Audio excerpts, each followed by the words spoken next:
faut que les gens comprennent que nous nous distinguons de plein de façons.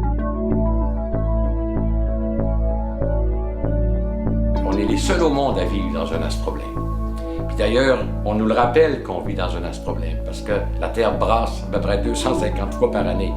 Ça a été frappé en plein milieu, donc les vagues ont été pas mal symétriques à la grandeur du comté.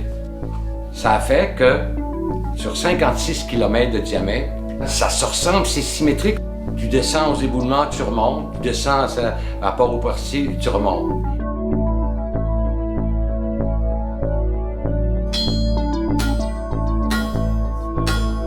Le savoir-faire manuel, je trouve qu'il ne faut jamais perdre ça parce qu'on va devenir une race inapte à survivre.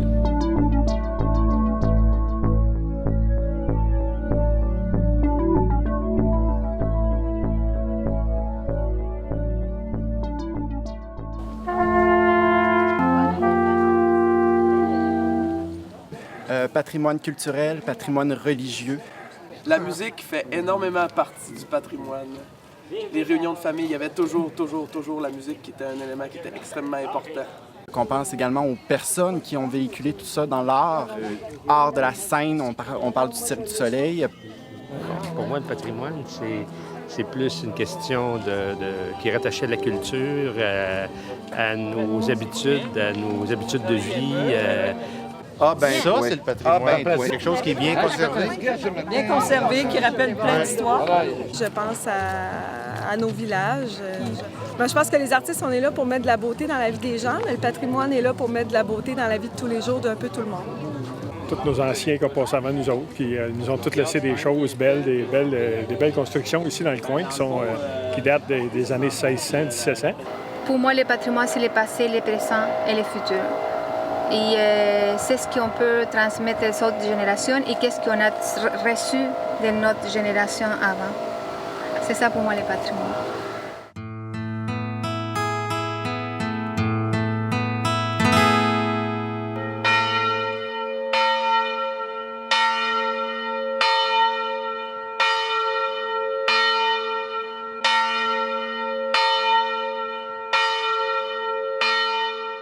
Sophie Talbot, productrice caprine dans Charlevoix. Nous, ici, on a acheté la ferme ici en 2008. On a créé la ferme Caprivoie. Notre production principale ici à la ferme Caprivoie, on fait de la chèvre de boucherie. On a un troupeau d'environ 140 femelles qui va donner environ 150 petits par année. Nous, on commercialise le petit de la chèvre qu'on appelle le chevreau. On a aussi décidé de diversifier notre production en 2010. Fait qu'on a fait l'achat de bœuf Highland, un bœuf écossais là, qui est élevé de façon naturelle. En fait, les gens ils viennent ici par la beauté des paysages, puis la beauté du fleuve et des montagnes qu'ici on a ici en arrière aussi à la ferme. Quand on a acheté ici la ferme, en 2008, les bâtiments étaient quasiment laissés à l'abandon. Les bâtiments manquaient d'amour, en fait. Là, nous, on est en train de restaurer les bâtiments. Toute cette année, on a remis de la tôle neuve sur le bâtiment agricole qui date des années 1820. Là, fait que c'est un vieux bâtiment. On veut remettre ça en planche comme il était dans le temps. On a refait un beau toit. On le peinture pour le rendre plus joli. Les gens, quand ils arrivent ici, c'est le fun. Ils trouvent ça splendide de voir un bâtiment agricole comme ça, rénové avec un paysage comme ça aussi grandiose. C'est spectaculaire. C'est ce qu'on se fait toujours dire par le monde. Vous restez vraiment une place magnifique.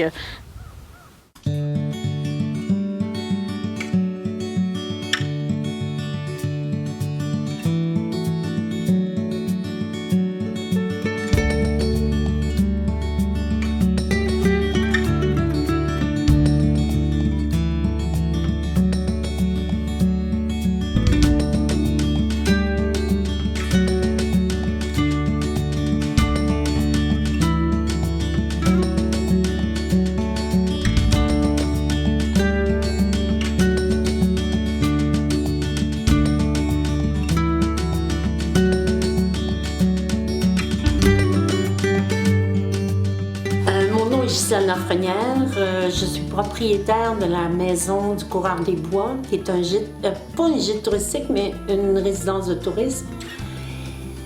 J'ai acquis cette propriété-là en 2002-2003 et je l'ai restaurée. On ne répare pas ces vieilles maisons-là, on les restaure. Parce que si on les répare, on les fait disparaître dans leur authenticité. Et il faut garder. J'adore les revêtements de tôle. Elle a un revêtement de tôle embossé qui est absolument magnifique et assez en bon état, franchement. Ça a été une découverte quand j'ai commencé la procédure d'achat. Là, j'ai su que c'était Thomas Fortin. Je savais que la porte du Grand Jardin principal se nommait comme ça. Ça m'intéressait à ce personnage-là et ça a été un vrai plaisir de découvrir cet homme assez courageux, considéré comme un des derniers coureurs des bois de la région. Pour nous, le patrimoine n'est pas quelque chose qu'on rapporte ou qu'on cultive. C'est quelque chose dans lequel on vit. Et c'est la meilleure façon d'utiliser le patrimoine. C'est d'y vivre dedans, c'est de l'épouser, c'est de s'y sentir bien.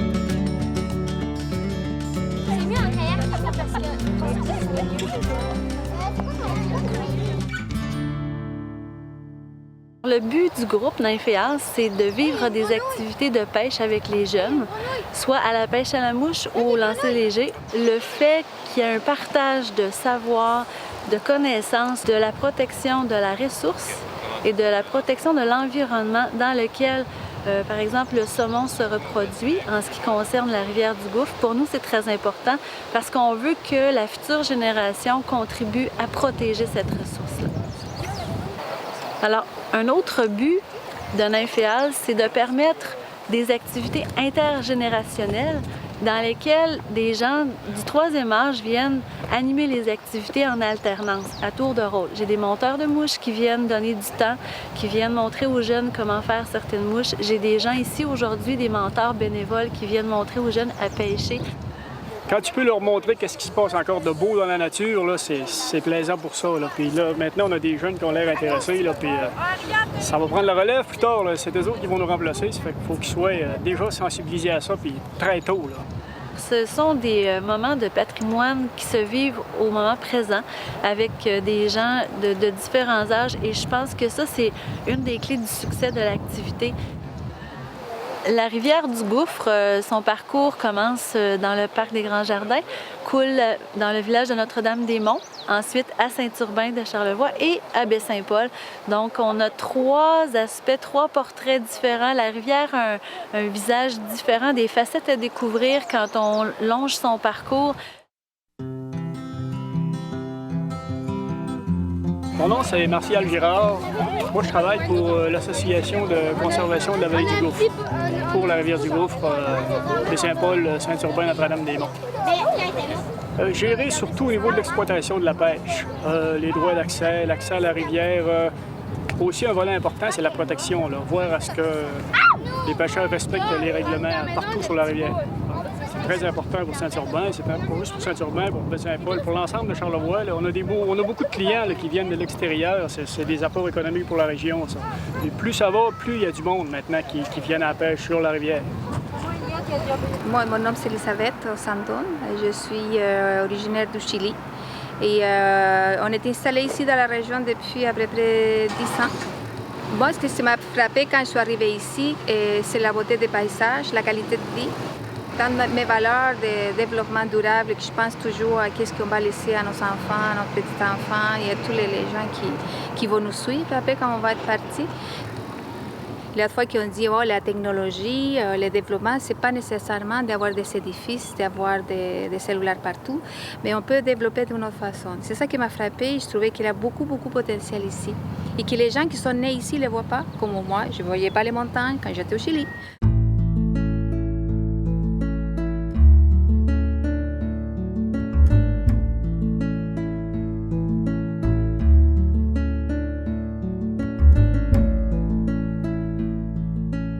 Rivière-Saint-François a quelque chose de très particulier. C'est un village qui est vraiment situé entre fleuve et montagne, qui est complètement encastré, j'allais dire presque écrasé par la montagne, et qui a en quelque sorte modelé toute l'histoire du développement de ce village-là. C'est pas pour rien que c'est un village où la majorité des voitures d'eau, des goélettes, ont été construites ici à Petite-Rivière-Saint-François. On parle de plus de 75 goélettes qui ont été construites. Et ça, en quelque sorte, on peut même dire que ça a modelé l'histoire maritime de toute la côte de Charlevoix jusqu'au Grand Lac. Évidemment, tout ça, c'est perdu. On a perdu ces moulins-là, on a perdu les chantiers navals, mais la mémoire, elle demeure. Et c'est cette mémoire-là qui nous intéresse, nous, dans le village. Il ne faut pas être contre le développement non plus, parce que c'est la pérennité du village, c'est l'avenir du village. Mais je pense qu'il y a moyen de faire les deux de manière harmonieuse, de conserver la mémoire et de favoriser le développement. Et je suis toujours très fier de parler de ce village comme ayant été un village de bâtisseurs, un village fondateur dans l'histoire du Québec, à mon avis.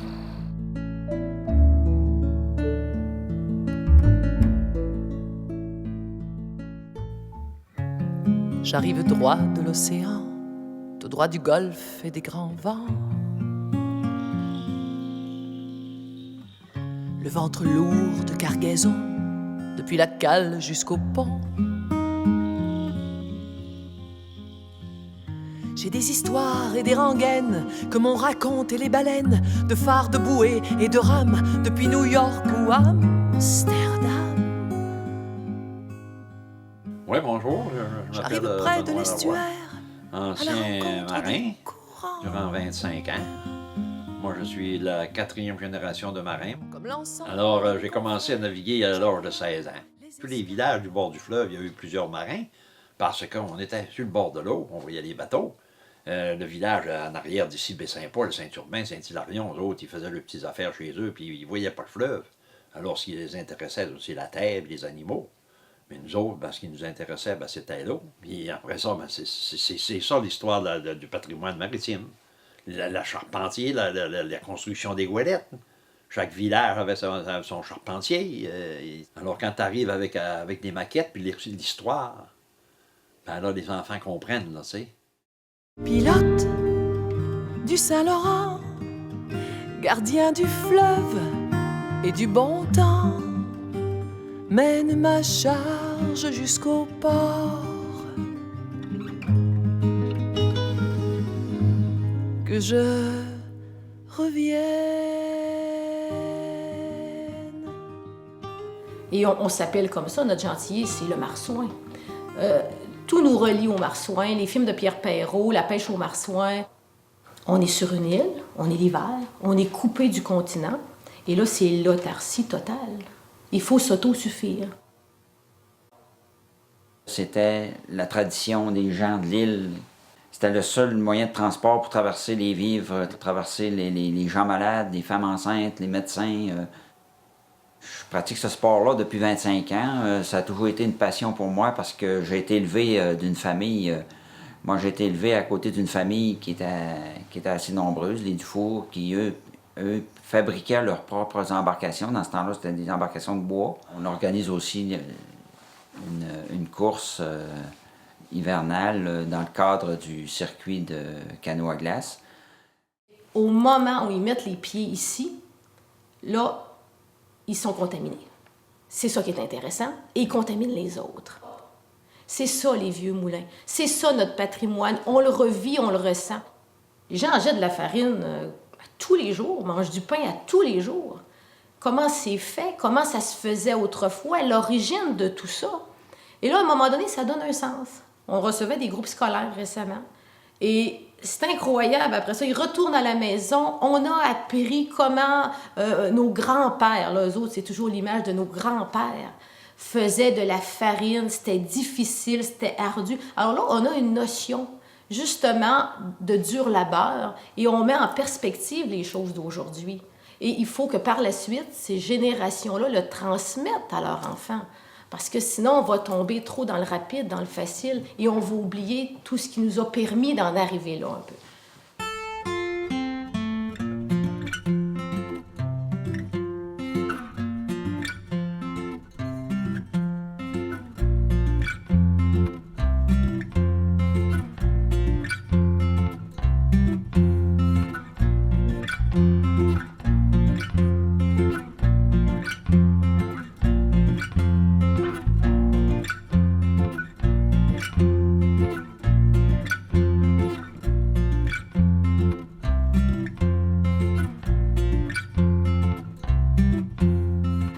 Lors des festivités, qu'il y a eu quelques années, où la population s'est mobilisée pour faire revivre ces événements-là, ça a tellement une signification à la fois pour l'île aux Coudres même, mais aussi c'est un débarquement, c'est là qu'on dit qu'il a fait la première messe, donc ça a une connotation historique très importante.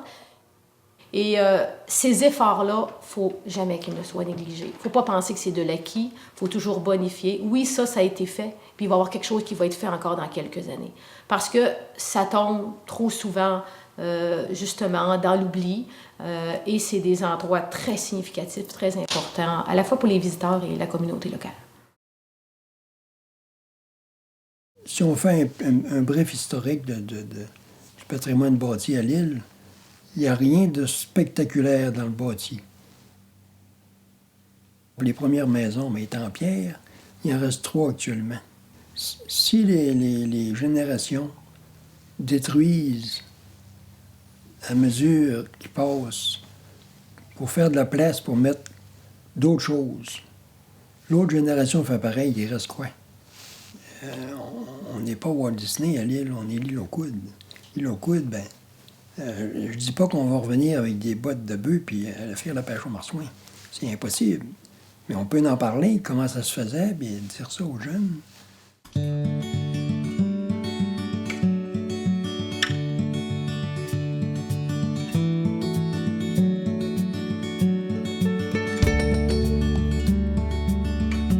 Chaque année, on fait un petit bout, puis on prend le temps de réfléchir à ce qu'on va faire, puis à trouver les bons matériaux, puis les bons individus pour travailler dessus. Puis ça, il y a des réseaux. Il y a des réseaux de forgerons, des réseaux de fer-blantier, des réseaux de... quand il y a une association des propriétaires de maisons anciennes au Québec, puis ça sert, ces associations-là, justement à se mettre en réseau avec les métiers anciens au Québec, des vieux maçons. Alors moi, j'en connais pas mal, mais c'est des associations qui peuvent servir pour ça.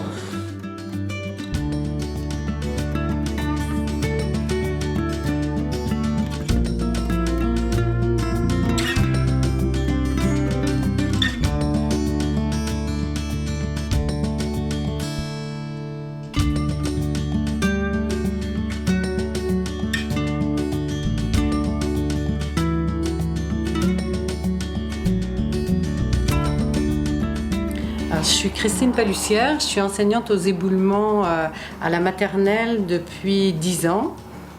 Je suis allée faire des remplacements dans tous les villages quand je suis arrivée dans Charlevoix. Puis je peux vous dire que je sentais vraiment la différence entre chacun des villages, là. Puis les éboulements, moi, ce qui m'a plu beaucoup ici, c'est cette ouverture sur le fleuve. Nous, on demeure au ce qu'on appelle le plateau des éboulements. Il y en a deux. Il y a le plateau de Saint-Joseph-de-la-Rive et le plateau des éboulements. Les deux sont séparés par la Grande Côte. Et ces plateaux-là, d'abord, ils ont une histoire. Il y a les deux maisons, la maison de mon voisin Abel et la mienne, qui datent du 18e siècle, début du 18e siècle. Tout le côté donnant vers le fleuve a été préservé pour la culture. Et cette culture-là, de toute évidence, avec la qualité des sols, l'isolement, le microclimat, constitue un garde-manger, si on veut, pour Charlevoix. Et pour moi, c'était un patrimoine à conserver. Je me suis battu beaucoup avec le zonage agricole pour qu'on conserve qu'on ne donne pas une vocation récréative ou touristique à cette partie du plateau, en disant, écoutez, c'est parmi les biens les plus précieux, cette petite bande de terre d'à peu près 700 mètres de long par 200 mètres de large. Il faut le conserver pour se nourrir. Et pour moi, ça, c'est du patrimoine. Il est agricole, mais c'est du patrimoine. Mais c'est un patrimoine qu'on utilise, c'est pas un patrimoine qu'on collectionne, si on veut. Je pense que pour moi, une partie très importante, non seulement de la relève au niveau agricole, mais c'est aussi au niveau du patrimoine familial. Permettre à mon enfant, à mes neveux, à mes nièces, à mes frères, à mes sœurs, d'avoir encore et de garder ce lopin-là qui serait impossible à s'acheter présentement dans la conjoncture, dans la dynamique de tourisme qui viennent une fois par année et tout ça. Cette maison-là, la terre agricole, c'est une richesse qui n'a plus de prix, la valeur étant tellement grande. Dans ce qui est plus authentique, on a enlevé le crépi sur les murs, le prélat sur les planchers, on a retrouvé les vieux planchers. On a retrouvé les poutres pièce sur pièce avec les fiches qui tenaient le crépi. Dans les années 20, 30, 40, les propriétaires de la maison principale s'en allaient passer l'été dans le fourni et louaient la maison aux touristes, aux Anglais. Parce que même si tu étais québécois et que tu parlais français, le fait que tu viennes de Québec, pour les gens de Charlevoix à l'époque de Menot, maître Draveur, c'était les Anglais arrivent. Ah ben Fourni, remarque qu'au début, c'était la maison des premiers quand ils sont arrivés. Je comprends qu'il y a des gens qui veulent du neuf, mais il y a de magnifiques anciennes maisons aux éboulements à vendre. Mais oui, c'est plus d'entretien, mais on ne peut pas perdre ça.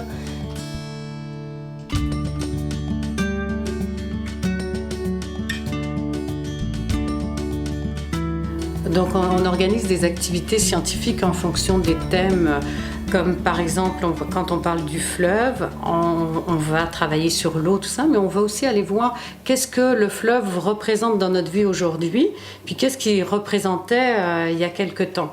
Pour ça, on va au musée des goélettes à Saint-Joseph-de-la-Rive, on va visiter les goélettes, voir comment est-ce que les gens vivaient sur les bateaux. Et il y a certains élèves dans notre école qui ont des grands-parents qui ont déjà travaillé sur les bateaux, puis maintenant il n'y a presque plus personne, quoi. Il y en a quelques-uns encore sur le traversier, mais ça ne fait plus beaucoup partie de la vie, et pourtant on vit à côté du fleuve. Pour avoir confiance en soi, nous on travaille beaucoup l'estime de soi à l'école, puis pour avoir confiance en soi, je pense qu'il faut vraiment apprendre à se connaître, apprendre qui on est. Pour ça, on a besoin de notre histoire, on a besoin d'aller voir comment travaillaient les gens. Aller voir ce qui se passe, puis pourquoi c'est là, pourquoi ça existait avant, et se reconnaître, nous, on fait partie des éboulements, puis c'est ça notre vie, c'est le fleuve notre vie, c'est la forêt notre vie. Notre thème étant la forêt, on est allé au musée de Charlevoix et ils nous ont proposé de fabriquer, donc toute l'école, tous les élèves de l'école ont participé à l'élaboration du draveur de Claude Le Sauteur. Ils avaient imprégné la culture, là. Ça, c'est un bon moment dans la vie d'une enseignante.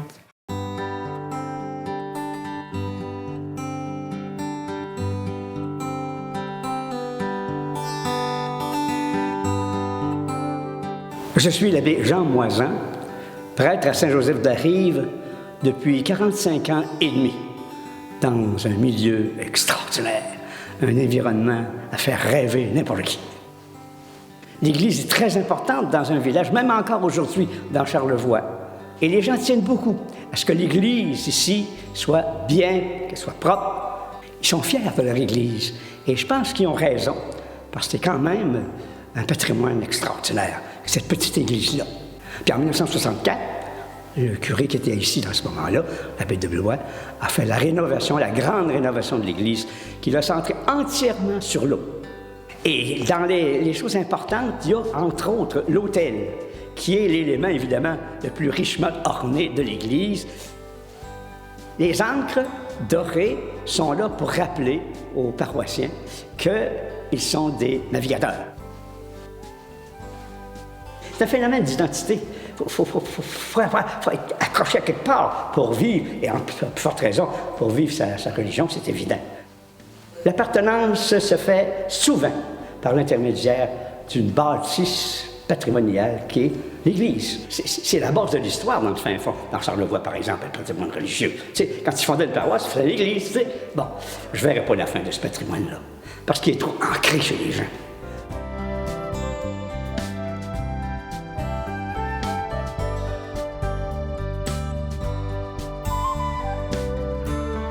Je m'appelle Huguette Béraud, je suis retraitée, je suis une résidente de Saint-Joseph-de-la-Rive depuis 55 ans et une passionnée du tissage.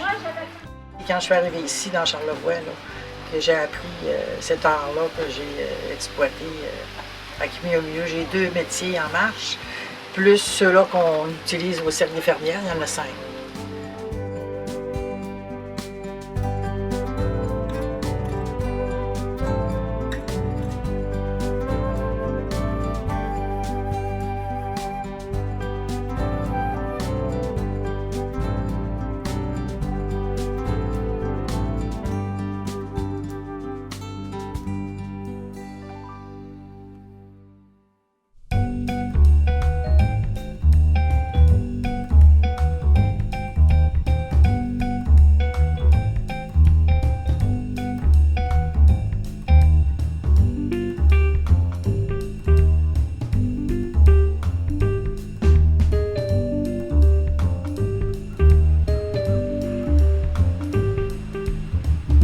Il y a beaucoup de diffusion artistique. Alors, à travers les galeries d'art, à travers le musée, à travers Rêve d'automne, à travers certaines manifestations.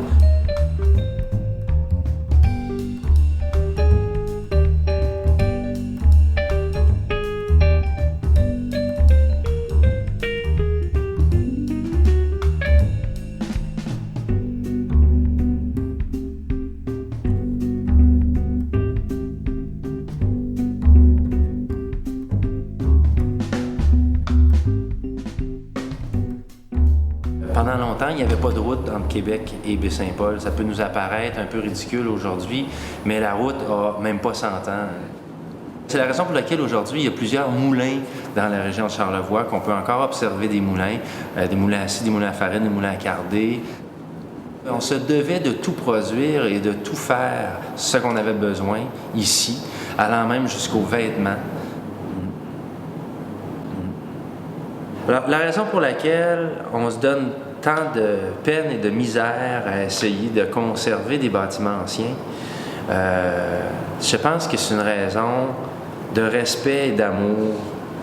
D'amour pour nos ancêtres, d'amour pour leur travail, pour ce qu'ils nous ont laissé. On oublie à quel point nos ancêtres étaient ingénieux et à quel point ils étaient dans un contexte où, quand il manquait quelque chose, ils ne sautaient pas dans leur auto pour aller chez BMR. C'est comme... Et de vivre là-dedans, ça te permet de mettre les choses en relation, d'avoir d'avoir un œil plus critique sur notre modernité.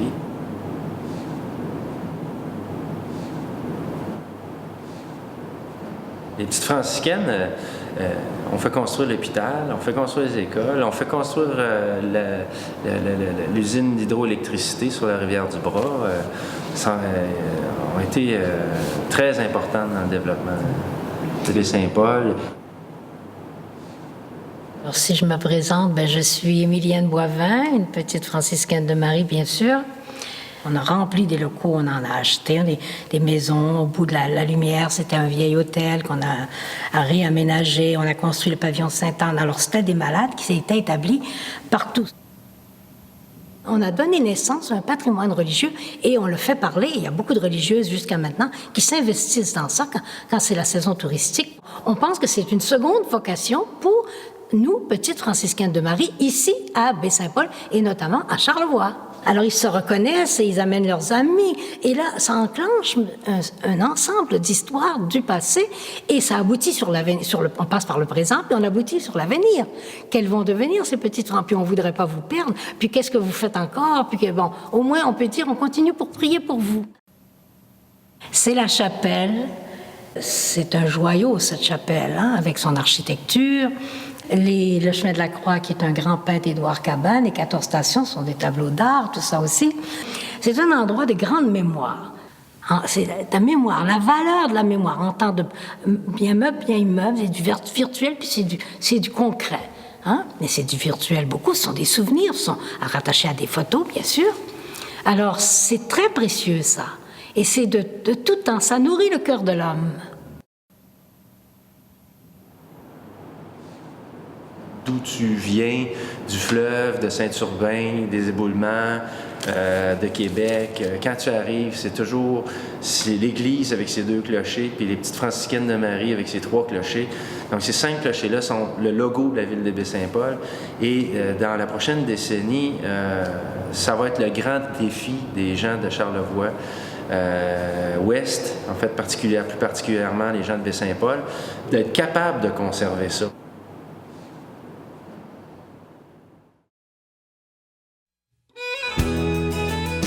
À 17 ans, j'étais préoccupé par ceux qui appellent les petites gens. T'es pas connu quand tu trimes, Arthur Savard le sait bien. Ce que je faisais dans les boîtes à chansons, je chantais Arthur Savard, je chantais Louis Riverain, je chantais Les Bateaux Blancs, je chantais mon patrimoine, je chantais ma culture, puis je chantais ma fierté. Joe Bouchard avait fait un reel pour chacune des paroisses de Charlevoix. Il a fait un reel de Saint-Simeon, le reel des éboulements, puis le reel du diable, c'est lui ça. Ben, il dit, gars, à partir de maintenant, là, vous allez avoir aussi votre reel. À mesure que je faisais de la chanson, que je parlais de personnages ou que j'apprenais certaines choses sur Charlevoix, c'est sûr et certain que c'était intégré dans mon histoire pédagogique. Ça, c'est clair. Alors, on sortait, on allait dans les usines, on allait rencontrer des artisans, on allait rencontrer des peintres, des forgerons. Va voir comment est ton environnement, puis parle-en. Tu vas apprendre à te connaître, puis à devenir quelqu'un qui va savoir d'où il vient. Le patrimoine, c'est vivant, c'est continu, c'est perpétuel, à condition qu'on en parle encore.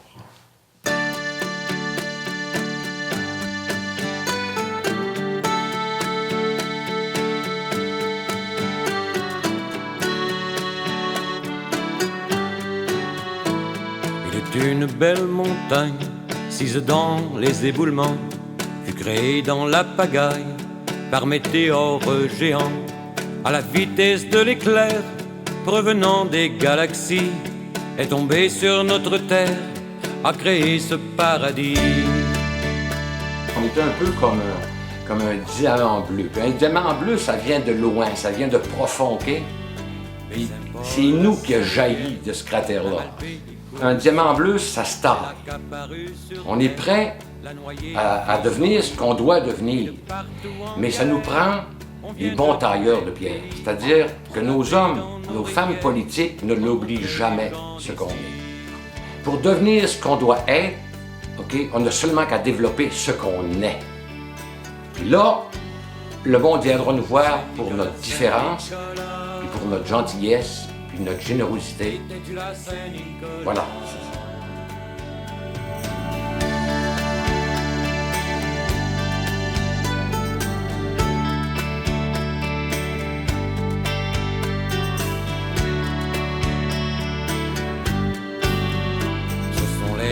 De Snigol, de Pissec et de Blagous, qui ont replacé le sol, ont démêlé les cailloux. Clarence a pris ses spatules, Richard sortit ses pinceaux. Depuis ce temps, ils circulent les canards et les bateaux. Gérard surveille la source, noie la soigne son jardin. Il a arraché les souches, elle a coupé le sapin. S'il arrive Jean Nouveau, faudra protéger le beau, car à nulle part ailleurs n'existe pareille splendeur. Saint-Nicolas, Saint-Nicolas, étais-tu là, Saint-Nicolas?